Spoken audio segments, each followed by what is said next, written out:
Ok, salut à tous. Aujourd'hui, j'ai envie de tester un format un peu différent. J'ai jamais fait, donc on va voir ce que ça donne. Je verrai au montage ce que je coupe, ce que je garde. En tout cas, aujourd'hui, j'ai parlé sur les réseaux sociaux, dans des formats courts de vidéos, des polarités. Et en fait, je me suis rendu compte que j'avais énormément de choses à dire à ce sujet-là. Et je me suis dit que ça pouvait vous intéresser. Donc, je vais commencer déjà par redire ce que j'ai dit dans mes shorts. C'est-à-dire que à l'intérieur de nous, il y a toujours une partie qui, quand elle va angoisser ou partir dans des spirales de pensées négatives, dans des ruminations mentales, dans des crises d'anxiété ou d'angoisse profonde, on va être très pris et embarqué dans la peur profonde, etc. À l'intérieur de nous, il y a toujours une partie qui est à l'extrême opposé et donc qui va bien. C'est-à-dire que plus mon angoisse est forte et profonde, plus à l'intérieur de moi j'ai la capacité d'atteindre un niveau maximal de paix. Comment ça se passe? Si j'ai suffisamment de présence et d'ancrage pour traverser la crise d'angoisse et au lieu de partir dans la pensée absolue, qui va être pris dans une spirale, dans une pensée de peur, qui va imaginer le pire, je vais avoir cette présence de me dire ok, je sais qu'il y a ça en moi qui est en train de se passer, je sais que je suis en train d'angoisser, je sais que j'ai le cerveau qui part dans tous les sens, des nausées, des vertiges, des pensées absolues, et je peux choisir d'utiliser une pensée témoin, c'est-à-dire une pensée qui va observer ce qui est en train de se passer dans un premier temps. Ok, je suis en train de faire une crise d'angoisse, ou ok, j'ai de l'anxiété, ok, j'ai de la colère, ok, ça fait 3 jours que je rumine sur la même situation, de pouvoir observer ça sans jugement et de choisir cette fois-ci d'aller dans une conscience double qui va être totalement en capacité de voir que oui, dans mon corps, il y a aussi un espace où il n'y a ni rumination,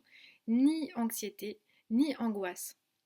Comment ça se passe? C'est-à-dire que je peux choisir au bout d'un moment de voir, même si je ne ressens pas mon corps, de pouvoir me dire, ok, peut-être que dans mes poignets, dans mes avant-bras, dans mes coudes ou dans mes épaules, peut-être qu'à cet instant précis, j'ai la capacité de ne pas ressentir d'angoisse à cet endroit-là. Peut-être que dans ces endroits-là, finalement, ça se passe bien. Et je peux utiliser cet exercice de conscience double pour venir faire comme un balancier avec mon angoisse, avec ce que je suis en train de ressentir, en me concentrant sur mes avant-bras. Si j'ai choisi que c'était les avant-bras, ça peut être un tout autre endroit du corps. Et je viens voir ici, ok, comment ça se passe quand je viens faire le balancier de l'endroit du corps qui va bien et l'endroit du corps où il y a de l'angoisse. Et en choisissant de faire ce balancier-là, je viens montrer à mon système nerveux, je viens réguler mon système nerveux, je viens lui montrer que oui, j'ai cette capacité-là d'avoir conscience qu'il y a une partie qui va bien et venir amener comme une danse du mouvement qu'il y a à l'intérieur de moi. C'est déjà une première ressource qui est fondamentale ici et qui pour moi change beaucoup de choses en fait. Ça amène non seulement de l'espace à l'intérieur de soi, ça permet de reprendre sa totale souveraineté sur ce qui est en train de se passer et de reprendre le contrôle sur cette spirale émotionnelle qui me traverse en ayant conscience que c'est une boucle émotionnelle qui n'a rien à voir avec qui je suis à l'intérieur de moi et que je suis en capacité de la traverser. Donc là, je reprends les rênes de la situation, je reprends ma souveraineté et je reprends conscience de qui je suis lorsque je suis en capacité de naviguer cette anxiété. Ça ne veut pas dire nier ce qui est en train de se passer, ça ne veut pas dire gaslighter l'émotion, ça veut dire aller à sa rencontre d'une autre manière. Parce que généralement, ce qui se passe, c'est qu'on va à sa rencontre en plongeant dans l'émotion et donc en la subissant, en étant totalement victime de ce qui est en train de se passer. Et là, on va rentrer dans la réaction, on va rentrer dans l'accusation, on va rentrer dans même la détestation de l'autre parce que c'est l'extérieur qui est la cause de mon problème. Tandis que là, si je décide de choisir qu'il y a une partie en moi qui va bien et avec laquelle je peux naviguer mon anxiété, communiquer avec elle, lui faire comprendre que ce n'est pas l'intégralité de ma personne quand je suis en crise d'anxiété. Il y a aussi des parts de moi qui vont bien. Si j'arrive pas à me connecter à mon corps, je peux aussi utiliser une ressource extérieure. je peux me concentrer sur un ancrage tangible ou intangible, sur un lieu que j'adore, sur un personnage de film que j'adore ou sur une entité qui me fait du bien. Si j'ai des croyances spirituelles, je peux m'y raccrocher. Ça permet d'avoir un ancrage extérieur qui revient apporter de la sécurité dans le corps à cet endroit.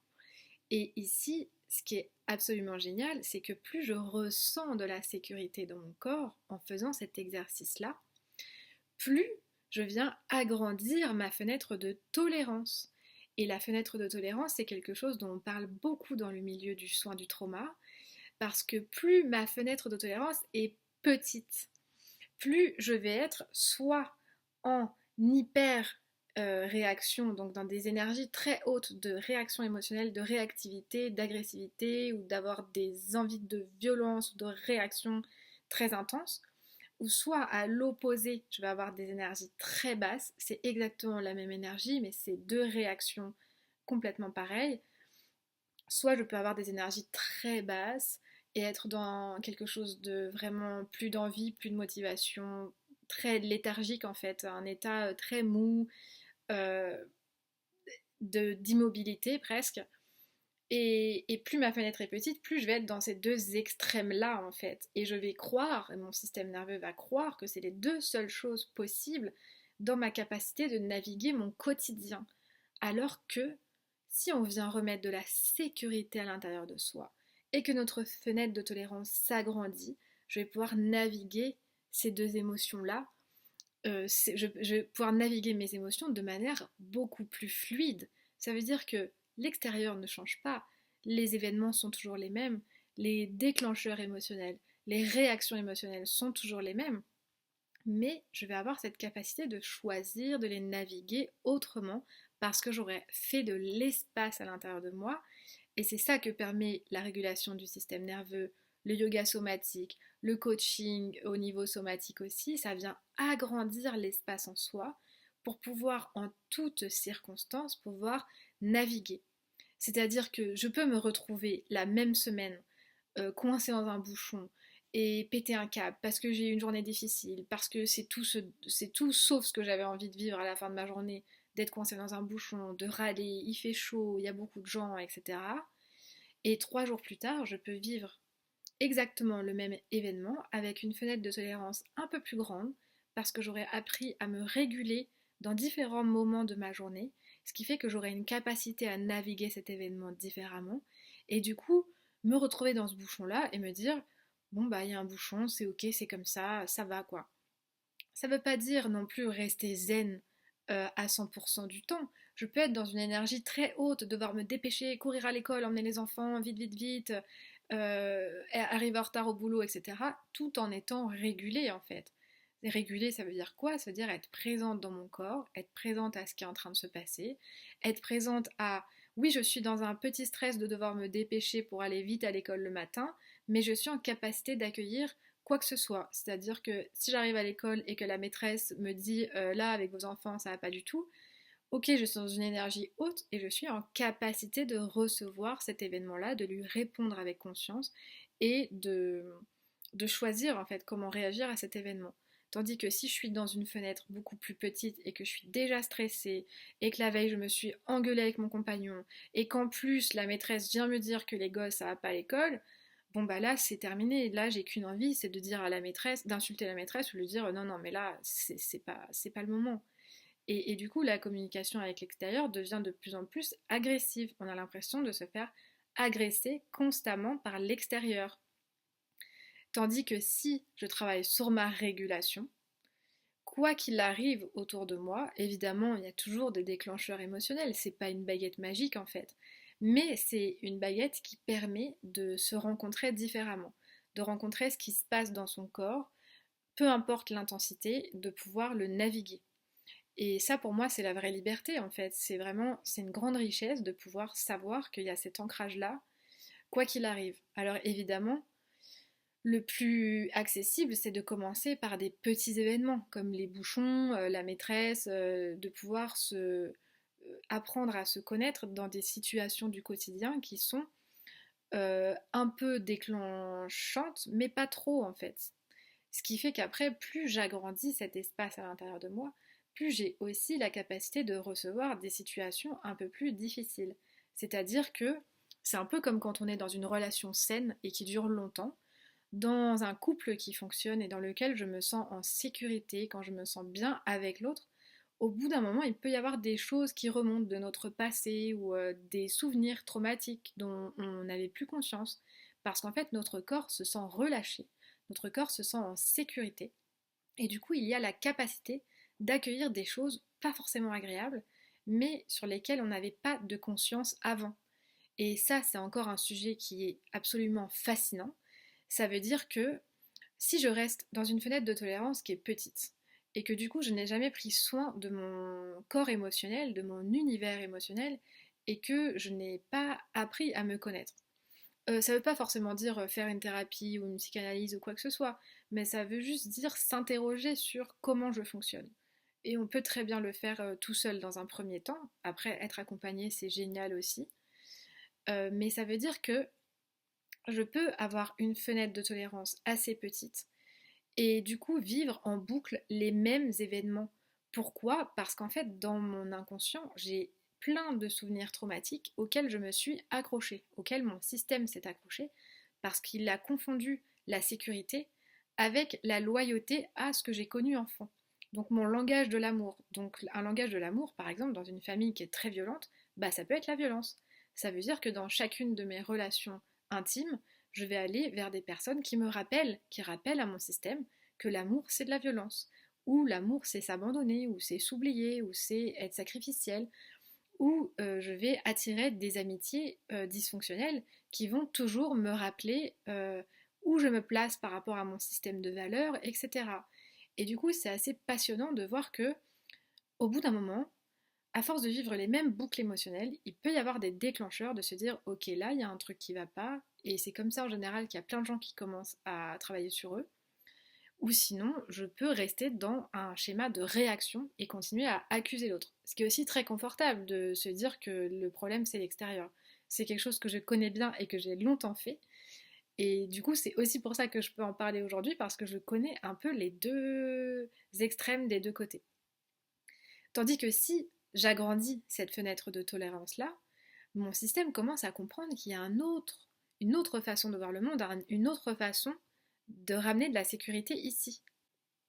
Et plus mon corps, mon système, mon corps émotionnel s'habitue en fait à être ressourcé, à être régulé, à être pris en compte en fait dans ses réactions, plus il va voir qu'il y a un autre schéma de l'amour qui est possible ici.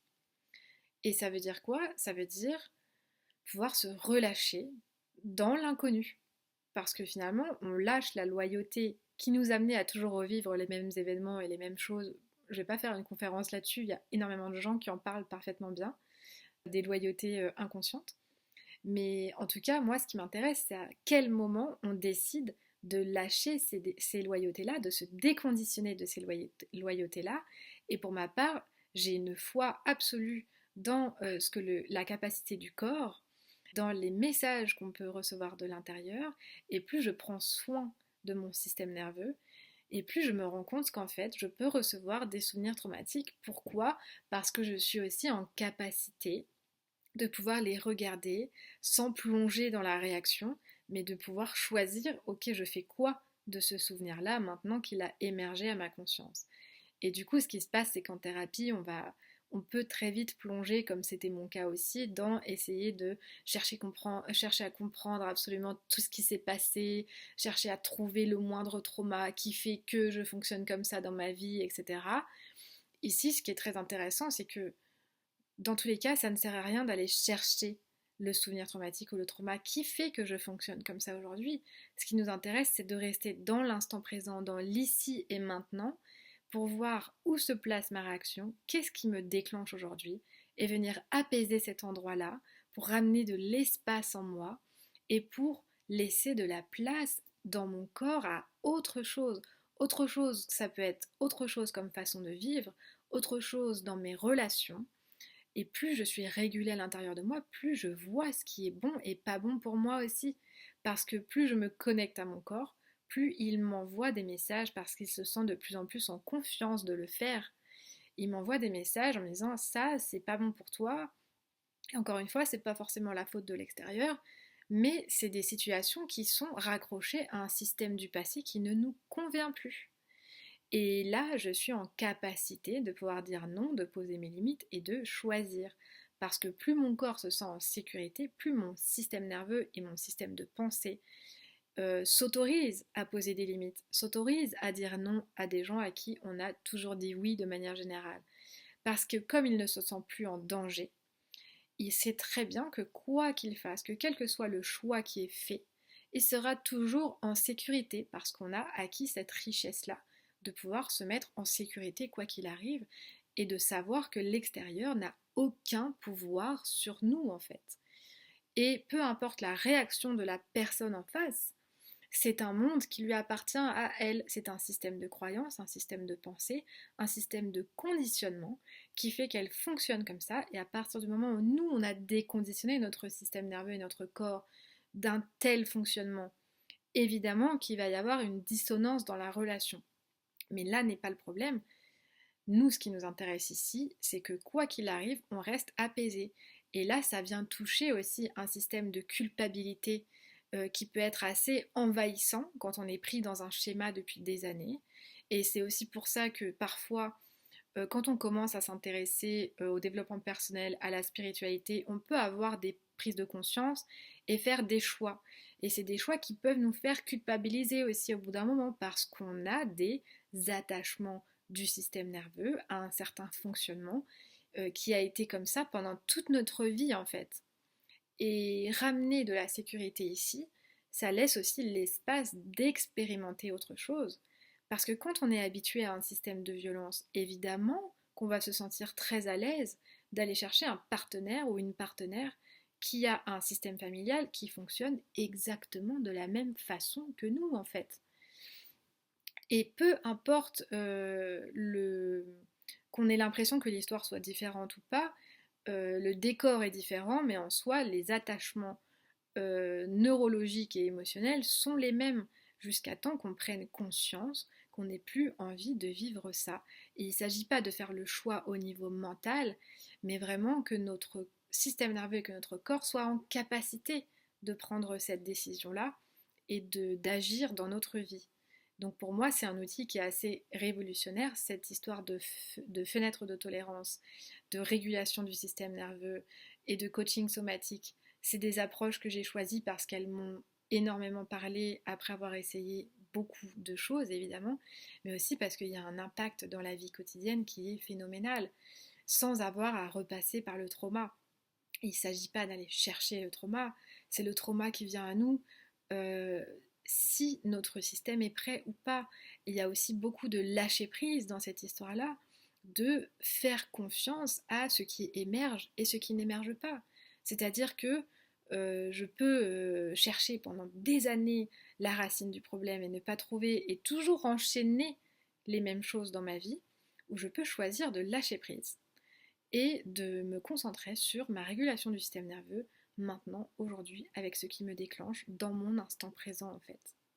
Et c'est ça qui est assez incroyable et que j'avais envie de partager avec vous parce que une fois qu'on sent qu'il y a suffisamment de paix à l'intérieur de soi, encore une fois, ça ne veut pas dire être zen tout le temps, mais ça veut dire waouh, en fait, je peux répondre à toute situation et noter aussi les nouvelles situations qui viennent faire émerger de nouvelles choses chez moi qui permettent de mieux me connaître, qui permettent de voir, ah oui, effectivement, là j'ai été beaucoup déclenchée par telle situation.